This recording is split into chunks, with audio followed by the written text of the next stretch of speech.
On the night they got married, Jason and Kelly made a strange agreement. It didn't feel serious at the time, more like something said in the heat of emotion. They told each other that if either of them ever cheated, the person they cheated with would have to die. It sounded extreme, but like many things people say when they're young, it didn't seem real, not yet. Jason was around 28 years old, living in Indiana, working as a pool technician. His job was simple. He cleaned and maintained swimming pools. It wasn't glamorous, but it paid the bills. Then in 2009, everything changed in a moment. While working, he injured his back badly. The pain didn't go away. It stayed, and it was serious enough that he could no longer work. That injury didn't just affect his job. It affected his entire life. He became dependent on Kelly, his wife, who was 31 at the time. She had to take on more responsibility, working multiple jobs just to keep them going. On top of that, their relationship began to suffer. Jason's condition made intimacy difficult, and over time, that distance started to show. Kelly began to feel frustrated. Carrying the financial burden alone, while also dealing with the emotional strain, slowly changed how she saw Jason. At some point, she started seeing other men. What began as something hidden didn't stay that way for long. Jason found out. He didn't like it, he hated it, but he didn't leave. He stayed, maybe because he felt he had no other option. By 2013, they moved to a small town in Michigan, hoping for a different environment.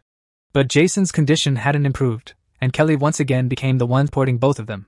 At her new job in a manufacturing plant, Kelly met Chris. He was 53, much older than her, but they got along easily. They started talking, then spending more time together. Before long, they were seeing each other regularly. It wasn't just occasional, it became routine. They would meet several times a week, often at his place. Jason knew about Chris too.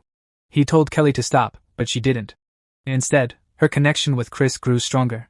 They didn't just meet privately, they started doing everyday things together. Eating out, going for walks, spending time like a couple would. Meanwhile, Jason stayed at home, aware of everything that was happening.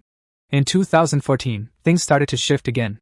Chris was planning to leave the state, which could have naturally ended the relationship. But instead of letting it end quietly, Kelly made a decision that didn't make sense to most people. She didn't just want to move on, she wanted Chris gone completely. She brought the idea to Jason. She reminded him of that agreement they made years ago. The one about cheating. Whether Jason believed in it or just felt trapped in the situation, he agreed to help. They made a plan. Kelly would invite Chris over like usual. Jason would be there, waiting. When Chris arrived, everything seemed normal. Kelly greeted him, and they started interacting right away. Then suddenly, Jason appeared with a gun and shot him. After that, things became very calculated. They moved Chris's body to the basement. Jason used a saw to cut it into pieces.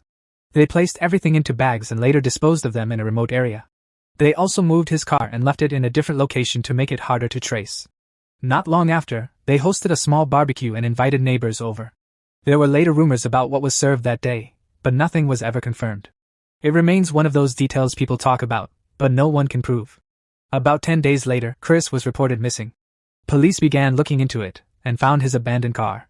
Inside, they discovered a note with Jason and Kelly's address. Both of them were questioned.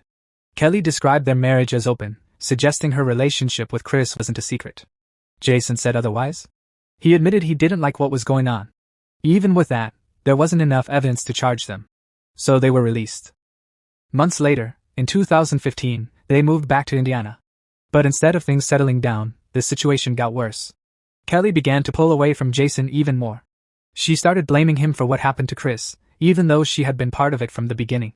She also said she missed Chris. At some point, she decided she didn't want Jason in her life anymore.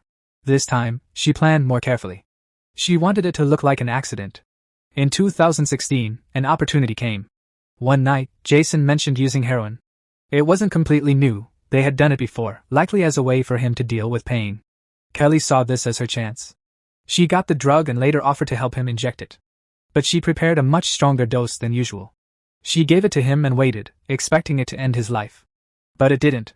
Jason became heavily affected, but he was still alive. So she did something else. While he was weak and barely able to respond, she covered his nose and mouth and held it there until he stopped breathing.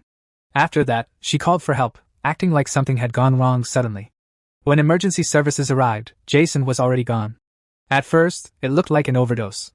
But the autopsy told a different story. The amount of heroin in his system wasn't enough to kill him. The real cause was lack of oxygen. That changed everything. Investigators realized it wasn't an accident. and the only person there at the time was Kelly. She was arrested. Eventually, she admitted to what happened, not just to Jason, but also to Chris.